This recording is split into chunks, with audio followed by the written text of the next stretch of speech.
चलिए डिस्कस करते हैं topic difference between prokaryotic and eukaryotic cell. जो प्रीवियस लेक्चर्स में हमने पढ़ा, प्रोकैरियोटिक सेल भी पढ़ा है, यूकैरियोटिक सेल भी पढ़ा, और यूकैरियोटिक सेल में ही प्लांट्स और एनिमल सेल्स में क्या सिमिलरिटीज़ हैं, क्या डिफरेंस हैं, वो सारी चीज़ें भी हमने पढ़ी। अब क्योंकि कॉम्पिटिटिव एग्जाम में बहुत सारे क्वेश्चन टॉपिक्स के रिलेटेड आते हैं, तो इनको हम जो है कंपैरेटिव स्टडी करके भी जो है जानेंगे इनमें क्या सिमिलरिटीज़ है और क्या डिफरेंस है। तो इसके थ्रू हम क्या है टॉपिक के थ्रू हमें पूरा क्लियर हो जाएगा, और हम जो क्वेश्चन कॉम्पिटिटिव एग्जाम में आते हैं, नीट वगैरह में आते हैं, उसको ताकि हम अच्छे से टैकल कर सकें। तो चलो शुरू करते हैं। Difference between the prokaryotic and eukaryotic cell. तो इस डायग्राम से हम देखेंगे कि प्रोकैरियोटिक सेल और यूकैरियोटिक सेल में क्या सिमिलरिटीज़ हैं और क्या डिफरेंस हैं। तो ये प्रोकैरियोटिक सेल है। तो प्रोकैरियोटिक सेल में न्यूक्लियाइड रीजन होता है जहाँ पर डीएनए प्रेजेंट होता है। साइटोप्लाज्म में एक ऐसा रीजन जहाँ डीएनए प्रेजेंट होता है, उसको न्यूक्लियाइड कहते हैं। इसके अलावा यहाँ पर हम देख पा रहे हैं ये थ्रेड लाइक स्ट्रक्चर होते हैं प्रोकैरियोटिक सेल पर, जिसको पिलाई कहते हैं, जो कि सेल को कहीं भी सरफेस पर ज्वाइन करने के लिए, अटैच होने के लिए जो है पिलाई हेल्प करते हैं। इसके अलावा जो है सेल वॉल के ऊपर एक लेयर होती है, सिंपल सी केमिकल्स टाइप होता है, जिसको बोलते हैं हम कैप्सूल, जो कि प्रेजेंट होता है प्रोकैरियोटिक सेल का कैरेक्टरिस्टिक फीचर है। इसके अलावा सेल वॉल जो है वो प्रोकैरियोटिक सेल में जो है प्रेजेंट होती है सेल मेम्ब्रेन के बाहर। इसके अलावा फ्लैजेला भी जो है कैरेक्टरिस्टिक फीचर होते हैं प्रोकैरियोटिक सेल के। और ये क्या प्लाज्मिड, जिसको बोलते हैं सर्कुलर डीएनए जो है इस तरह का, वो होता है प्रोकैरियोटिक सेल में। अब अगर हम देखें इनकी यूकैरियोटिक सेल की, तो यूकैरियोटिक सेल में कुछ जो है सेल ऑर्गेनेल्स होते हैं, जैसे एंडोप्लाज्मिक रेटिकुलम, जो कि प्रोकैरियोटिक सेल में नहीं होते। इसके अलावा न्यूक्लियस होता है, ट्रू न्यूक्लियस होता है सेल मेम्ब्रेन के अंदर, जो जेनेटिक मटेरियल होता है वो हम देख पा रहे हैं, जो कि प्रोकैरियोटिक सेल में नहीं होता। न्यूक्लियोलस एक डार्क स्ट्रक्चर होता है जो कि प्रोटीन सिंथेसिस में मदद करता है, एटीएस राइबोसोम की सिंथेसिस में मदद करता है, वो जो है न्यूक्लियस के अंदर होता है। Golgi apparatus, Golgi body, centriole, mitochondria जो है, ये सब सेल ऑर्गेनेल्स जो है यूकैरियोटिक सेल्स का हिस्सा होते हैं, प्रोकैरियोटिक सेल में नहीं होते। इसके अलावा स्मूथ एंडोप्लाज्मिक रेटिकुलम भी होते हैं और रफ एंडोप्लाज्मिक रेटिकुलम भी होते हैं। स्मूथ वो होते हैं जिसके ऊपर जो है एटीएस टाइप ऑफ राइबोसोम्स जो है, जिनके सरफेस पे अटैच नहीं होता, और अगर अटैच हो तो वो रफ एंडोप्लाज्मिक रेटिकुलम होते हैं, और सारे के सारे जो है यूकैरियोटिक सेल का हिस्सा होते हैं। इनमें जो सिमिलरिटी ये होती है कि राइबोसोम जो है प्रोकैरियोटिक सेल में भी होते हैं और यूकैरियोटिक सेल में भी होते हैं। ऑल दो अगर साइटोप्लाज्म की ही बात करें तो प्रोकैरियोटिक सेल के साइटोप्लाज्म में 70s टाइप ऑफ राइबोसोम होते हैं, जबकि इसमें 80s टाइप ऑफ राइबोसोम होते हैं। लेकिन यूकैरियोटिक सेल में 80s टाइप भी होते हैं, वो होते हैं, और 70s टाइप भी होते हैं। लेकिन 70s टाइप जो है वो या तो माइटोकॉन्ड्रिया के अंदर होंगे, जब प्लांट सेल के क्लोरोप्लास्ट के अंदर होंगे 70s टाइप ऑफ राइबोसोम। इसके अलावा जो है सेल मेम्ब्रेन जो है प्रोकैरियोटिक सेल में भी होती है और यूकैरियोटिक सेल में भी होती है। साइटोप्लाज्म जो है वो ऐसा एरिया होता है जो सेल मेम्ब्रेन से लेकर जो है अंदर जो एरिया होता है वो प्रोकैरियोटिक सेल में उसको साइटोप्लाज्म बोलते हैं, और यूकैरियोटिक सेल में साइटोप्लाज्म होता है ये सेल मेम्ब्रेन से लेकर न्यूक्लियर मेम्ब्रेन के अंदर तक का जो एरिया होता है उसको साइटोप्लाज्म बोलते हैं। साइटोप्लाज्म प्रोकैरियोटिक सेल में भी होता है और यूकैरियोटिक सेल में भी होता है। तो ये क्या है स्ट्रक्चर है प्रोकैरियोटिक और यूकैरियोटिक सेल का, जिसमें हमने कंपैरेटिवली स्टडी किया कि प्रोकैरियोटिक सेल और यूकैरियोटिक सेल में क्या डिफरेंस हैं और क्या सिमिलरिटीज़ हैं। अब हम पढ़ेंगे इनका डिस्क्रिप्शन थोड़ा सा डिटेल में, ताकि जो भी कॉम्पिटिटिव एग्जाम आए उनको भी हम कवर कर सकें।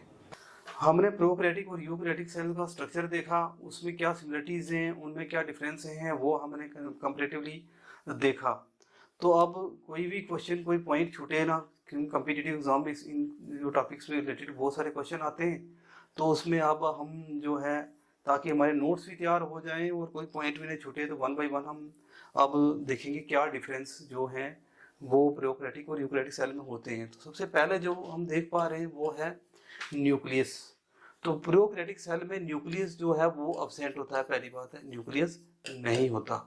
तो इस सेल में जो है वेल डिफाइंड न्यूक्लियस नहीं होता, और जो यहाँ पर एक रीजन होता है जिसको बोलते हैं न्यूक्लियाइड, और जो डीएनए जेनेटिक मटेरियल जो होता है डीएनए वो इस न्यूक्लियाइड रीजन में ही होता है, जो कि क्रोमोसोम में एक ऐसा रीजन होता है जिसको न्यूक्लियाइड बोलते हैं, वो डीएनए वहाँ पर होता है।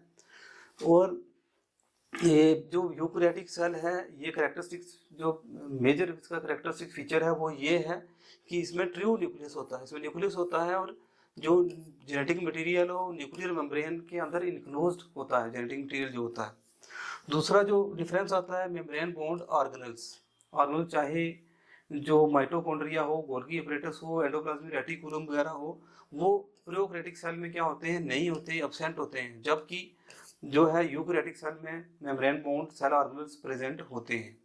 सेल साइज की बात करें तो सेल साइज जो है स्मॉल साइज का होता है प्रोकैरियोटिक सेल में, बिटवीन 0.1 to 5 माइक्रोमीटर के साइज का होता है प्रोकैरियोटिक सेल में, जबकि सेल साइज जो है वो लार्जर साइज का होता है यूकैरियोटिक सेल में, लगभग 10 to 100 माइक्रोमीटर इन साइज होता है यूकैरियोटिक सेल में।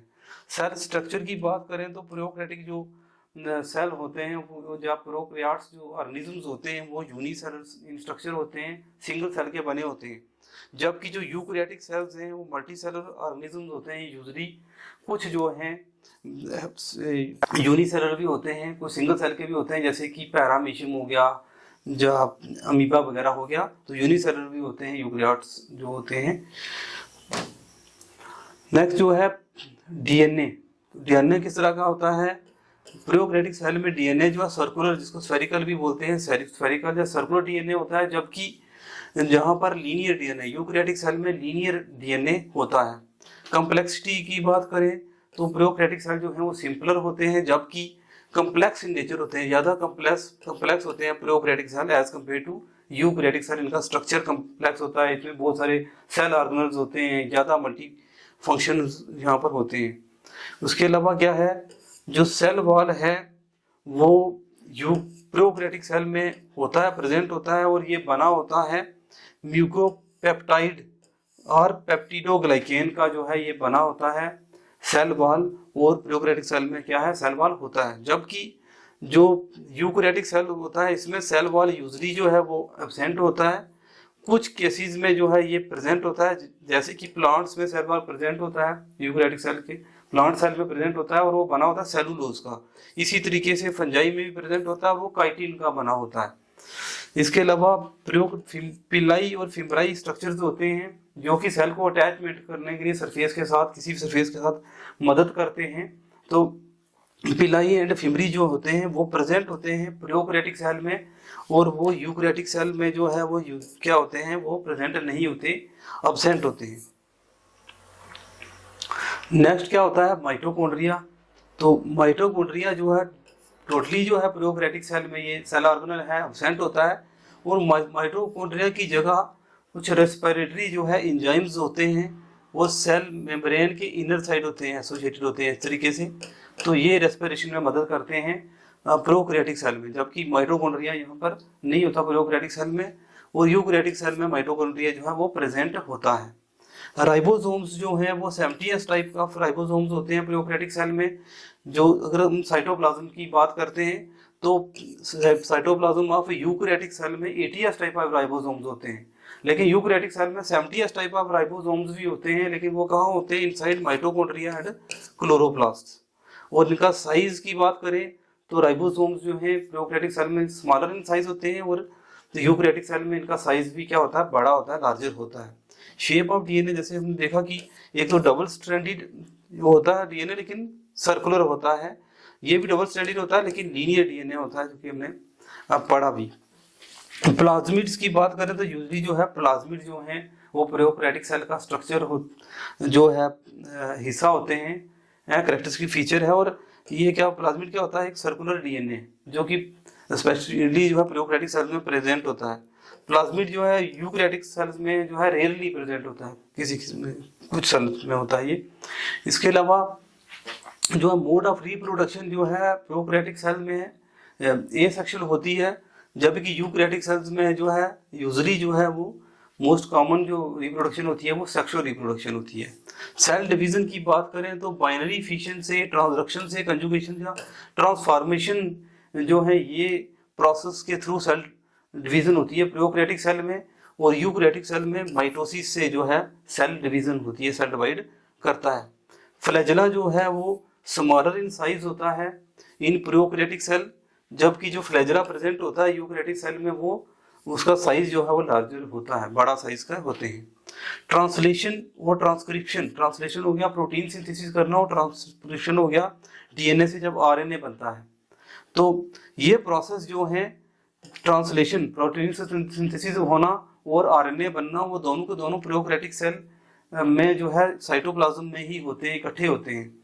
जबकि यूकैरियोटिक की सेल की बात करें तो जो ट्रांसलेशन है, प्रोटीन सिंथेसिस होती है वो साइटोप्लाज्म में होती है, जबकि जो ट्रांसक्रिप्शन है डीएनए से आरएनए जो बनता है वो न्यूक्लियस के अंदर होता है, वो न्यूक्लियस के अंदर होता है। नंबर ऑफ क्रोमोसोम्स की बात करें तो यहाँ पर ओनली 1 क्रोमोसोम होता है प्रोकैरियोटिक सेल में, लेकिन जो यूकैरियोटिक सेल्स होते हैं उनमें क्रोमोसोम्स का नंबर भी क्या होता है, 1 से ज़्यादा होता है। एग्जाम्पल जो प्रोकैरियोटिक सेल की है वो आर्किया और बैक्टीरिया, ऐसे प्रोकैरियोटिक ऑर्गेनिजम्स जो कि एक्सट्रीम कंडीशन में होते हैं उनको आर्किया में रखते हैं, और दूसरा बैक्टीरिया जो है ये प्रोकैरियोटिक सेल्स के जो है एग्जाम्पल्स हैं।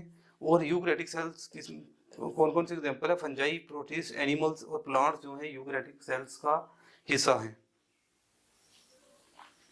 तो this is all about the topic. Thank you.